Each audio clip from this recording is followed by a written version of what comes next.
Bonjour les filles, aujourd'hui je vais vous parler de la ménopause et de la perte de poids pendant ce qu'on appelle la ménopause.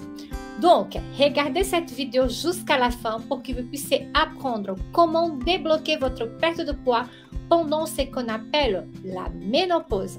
Mais avant, je vais me présenter pour celles qui ne me connaissent pas encore. Je suis Rafaela, spécialiste de remise en forme féminine et créatrice du programme Remise en forme naturelle. Sur les réseaux sociaux, je partage plein d'informations pour vous aider, pour aider les femmes à se remettre en forme d'une façon simple, sans prise de tête et surtout durable, même à la ménopause, et surtout sans faire des régimes restrictifs et horribles qu'on voit un peu partout. Et les filles, le 17 avril, surtout n'oubliez pas, nous commençons encore un nouvel atelier Plus jamais de régime. Alors, n'hésitez pas à vous inscrire, à parler autour de vous aussi pour les personnes qui veulent se remettre en forme sans plus jamais faire des régimes restrictifs dans leur vie. Donc, bien, on revient à notre sujet d'aujourd'hui, c'est la ménopause. Qu'est-ce que c'est la ménopause? Ce mot, il est un mot qui est utilisé de façon scientifique pour déterminer notre phase de la vie. Ce sont les dernières règles d'une femme. Le temps avant et après ces dernières règles, on appelle le climatério. Cependant, la vie de tous les jours, on appelle ça tout simplement la ménopause.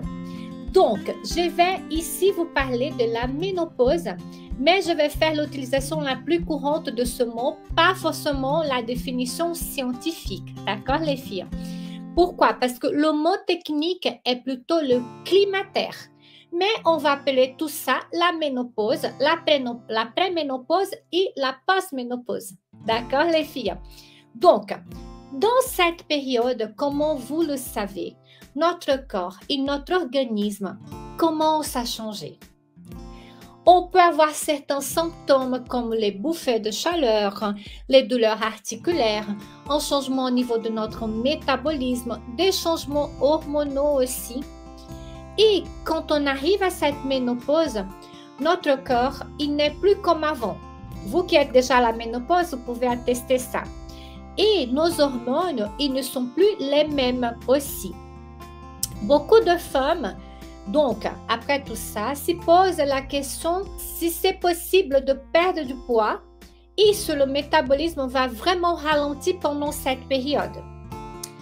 Et alors, les filles, pour ce qui est du métabolisme, oui, la réponse est oui. C'est naturel. Avec les années qui passent, le métabolisme va se ralentir. Le métabolisme d'un enfant est différent de celui d'un adolescent, qui est différent de celui d'une femme qui a 20, 30 ou 40 ans, et ainsi de suite. C'est normal, l'être humain, il est comme ça. Mais après 40, 50 ans, on va avoir naturellement le vieillissement de nos cellules, de nos tissus.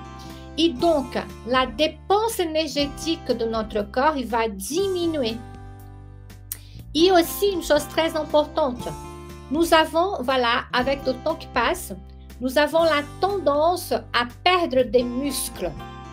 Et les muscles sont les principaux responsables pour notre dépense énergétique. Vous voyez là? Donc, si on est trop sédentaire et si on ne prend pas soin de conserver notre capital musculaire, le métabolisme va aussi ralentir. Donc, à partir d'un certain âge, les filles, si on est trop sédentaire et qu'on ne fait pas attention de garder une certaine masse musculaire, cela va ralentir notre métabolisme. Ensuite, il y a aussi une question hormonale que nous, les femmes, on a connue pendant toute notre vie, dès nos premières règles. Il y a des hormones qui changent et ces changements vont aussi ralentir notre métabolisme. Et alors, avec tout ça, vous pouvez me demander, mais Rafaela, tout cela veut dire que c'est impossible de maigrir pendant la ménopause.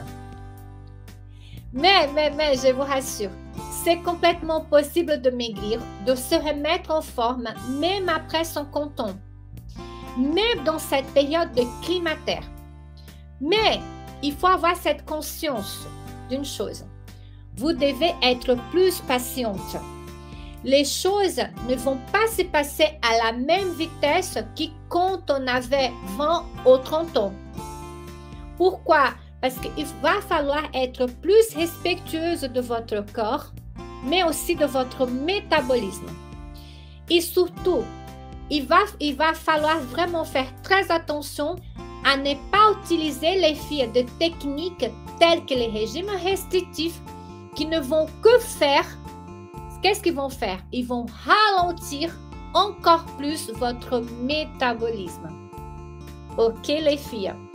Donc, c'est possible, mais il ne faut pas attendre que notre corps va répondre de la même manière qu'il a 20 ans ou 30 ans.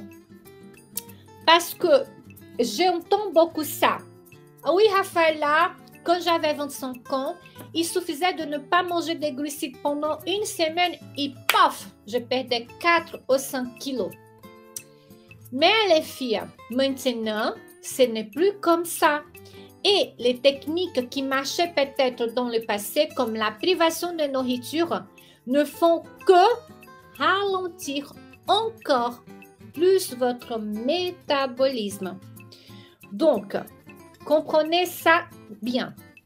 Votre métabolisme va se ralentir et vous ne pouvez plus utiliser les mêmes stratégies du passé parce que votre corps il va tout simplement répondre différemment. Et vous pouvez, oui, perdre du poids pendant le climatério, mais on va avoir des choses d'une façon différente et surtout adaptées à votre situation actuelle. On est ici dans le présent. C'est OK les filles? Une autre chose aussi qu'il faut comprendre, maigrir ou grossir ne dépendent pas juste d'une seule chose. Juste l'alimentation, par exemple. Vous ne prenez pas du poids juste parce que vous êtes à la ménopause.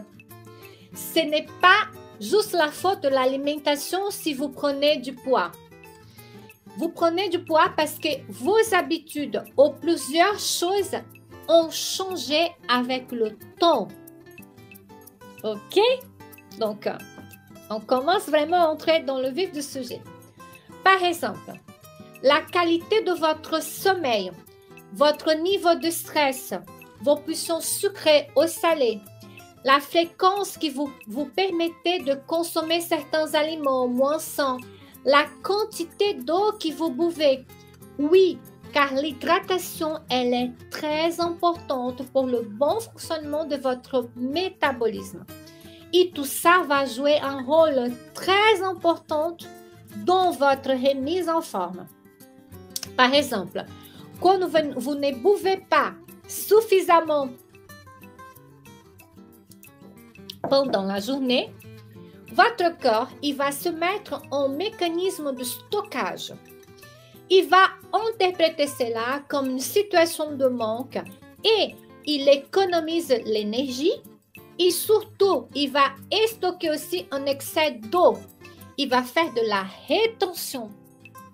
Bref, il faut faire attention aussi à plusieurs choses qui peuvent paraître petites, mais qui combinées dans l'ensemble vont contribuer à votre situation de perte de poids ou de prise de poids. Et ça, voilà, c'est ça que je commence vraiment à introduire chez vous maintenant. Le sommeil. Le sommeil, il est aussi essentiel pour la régulation de votre appétit, de votre sensation de faim. Pourquoi? Si vous dormez moins, si vous avez plus de boissons sucrées, vous avez plus faim, tout simplement. Voilà. Mais est-ce que vous avez pensé à votre sommeil? Pourquoi? Parce qu'on sait que le sommeil, il peut baisser en qualité à cause de la ménopause. Et à ce moment-là, il faut commencer à penser et surtout pratiquer une hygiène du sommeil. Vous dormez moins bien et vous vous dites, ah Rafaela, mais moi je dors très mal. Mais est-ce que vous êtes déjà posé la question, combien de café vous continuez à boire par jour? Oh, à quelle heure vous faites votre dernier repas? Est-ce que vous faites votre dernier repas au minimum 3 heures avant d'aller vous coucher? Ce sont des questions, les filles, qu'on doit se poser. Est-ce que ce repas, il est plutôt léger, de digestion facile? Combien de temps avant votre coucher vous vous éloignez des écrans, de la télé, qu'on sait maintenant qui ont un impact très néfaste au niveau de notre qualité du sommeil? Est-ce que vous faites un petit rituel de relaxation ou du bien-être avant d'aller au lit pour vous déconnecter de la journée? Dans la majorité des cas, savez-vous quelle est la principale source d'amélioration de notre sommeil, les filles? Ce n'est pas des médicaments, ce n'est pas ça la solution. Dans la majorité des cas, la réponse, c'est des actions que nous-mêmes, on va faire pour améliorer notre qualité de sommeil. Une autre question aussi par rapport au sommeil, prendre une douche à peu près au moment d'aller vous coucher, pour certaines personnes, peut vous faire que vous soyez plus réveillé. D'autres vont se relaxer, mais il faut vous poser ces questions-là. Ou pour certaines personnes, faire une activité sportive le soir, ça peut aussi vous réveiller. Une autre chose aussi, et tout ça, ça fait partie du protocole d'hygiène du sommeil. Il faut penser à votre chambre. Est-ce que ma chambre est suffisamment sans lumière? La température de la chambre aussi. Donc, vous avez vraiment beaucoup de choses que vous pouvez faire pour améliorer votre sommeil. Mais tout ça, c'est aussi seulement une des choses qui vont jouer dans l'ensemble du processus de remise en forme. Pour perdre du poids, il faut comprendre que ce n'est jamais juste une seule chose, sinon ça serait trop facile. Il y a vraiment beaucoup de facteurs qui vont jouer un rôle et bien sûr, l'alimentation. Mais il y a aussi toutes ces autres choses qui vont jouer un rôle au niveau de notre métabolisme. Il y a aussi le côté émotionnel. Si vous êtes souvent stressé ou anxieuse, cela va aussi jouer un rôle sur vos envies de manger, sur votre appétit, sur votre niveau de faim, mais aussi votre niveau de satiété. Mais je vais répéter une chose qui est très importante pour moi et c'est pour cela que j'appelais ces ateliers plus jamais de régime. La restriction alimentaire n'est pas un chemin efficace pour perdre du poids. Et pourquoi je vous dis ça, les filles? Parce que je suis sûre que vous, toi qui es là de l'autre côté,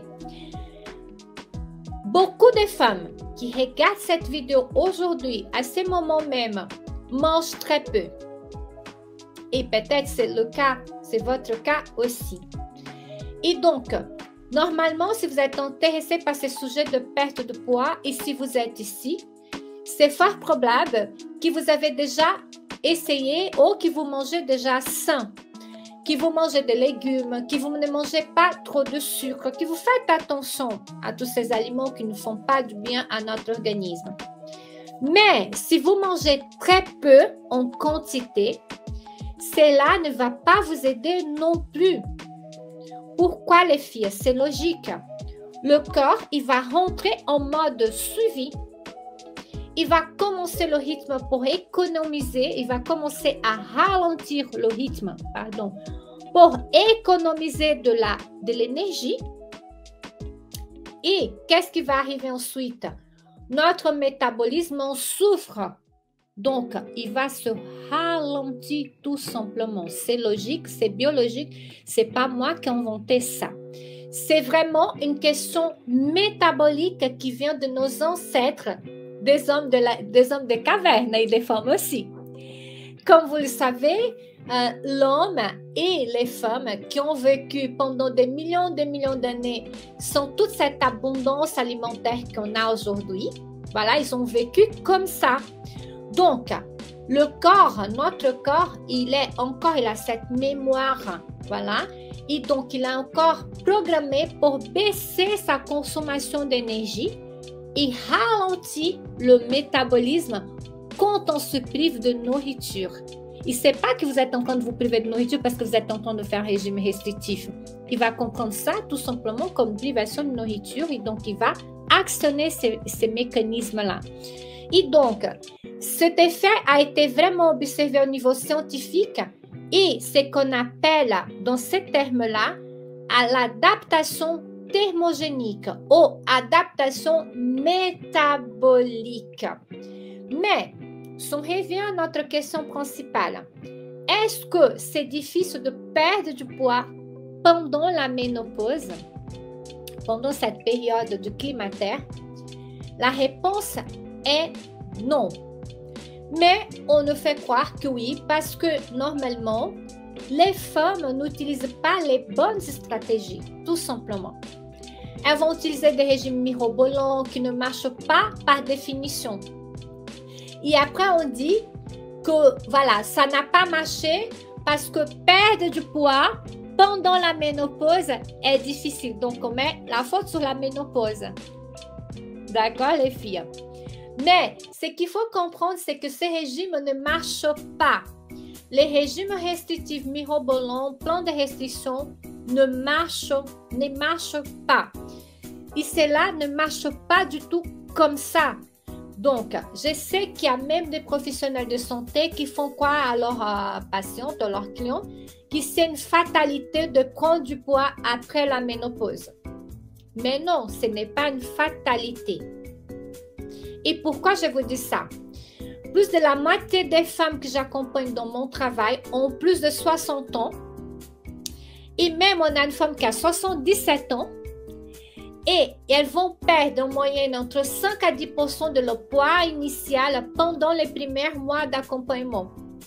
Donc, et surtout sans privation et sans prise de tête. Ça, c'est très important.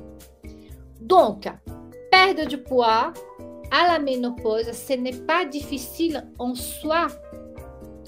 Mais cela peut devenir un peu plus complexe si on n'a pas les connaissances nécessaires et si on n'a pas quelqu'un qui va nous soutenir pendant ce processus. Et donc, là, c'est mon rôle et moi, je veux vous aider.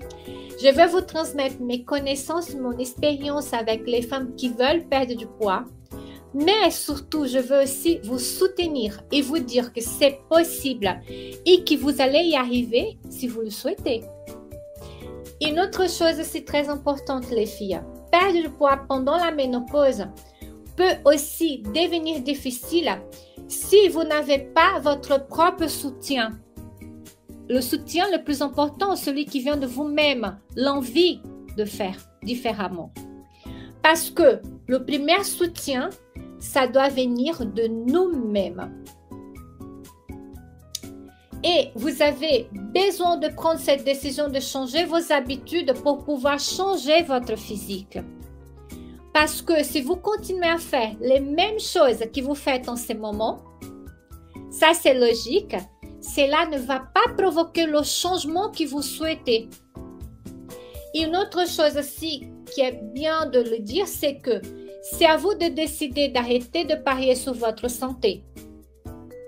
C'est à vous de décider de vous reprendre en main et changer vos habitudes et d'arrêter vraiment ces vrais paris sur la santé qui est fait vraiment par beaucoup de femmes. Ok les filles?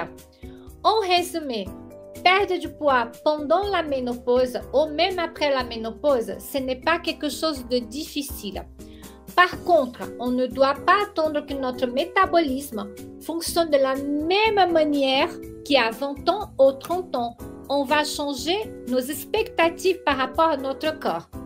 Donc, les stratégies qu'on doit utiliser ne peuvent pas être les stratégies qui ralentissent notre métabolisme. D'accord, les filles? Je pense que c'est bien clair pour vous maintenant.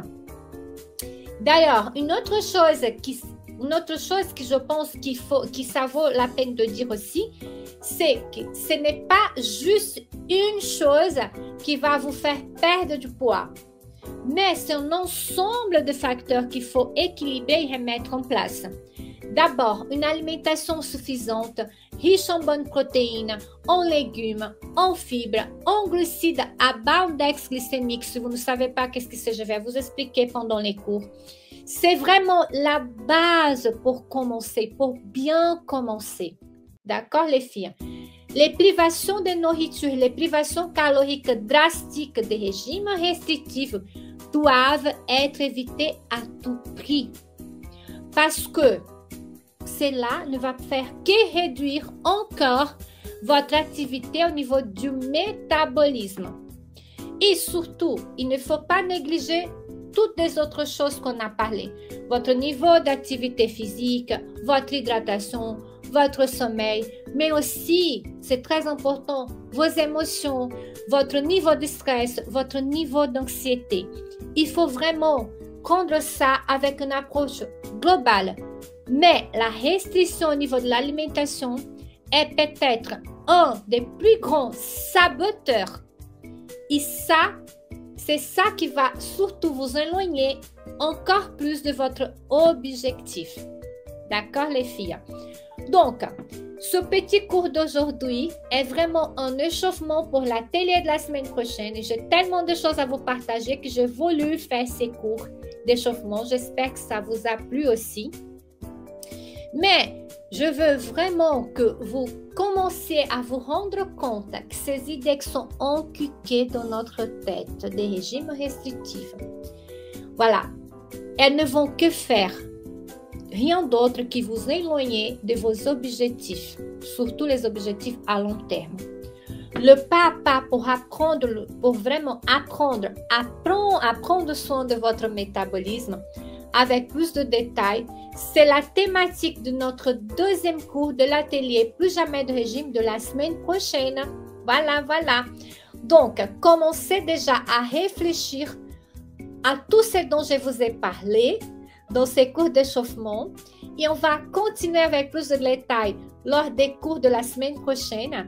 Et dans l'atelier de la semaine prochaine, on va parler de métabolisme, mais beaucoup plus. On aura des cours en direct, des sessions aussi de questions-réponses. On aura un tirage au sort pour les participantes qui vont être avec nous en direct. Nous aurons, les filles, plein d'informations pour vous. Voilà. Et ce que je vous demande, c'est juste votre compromis et votre engagement avec vous-même.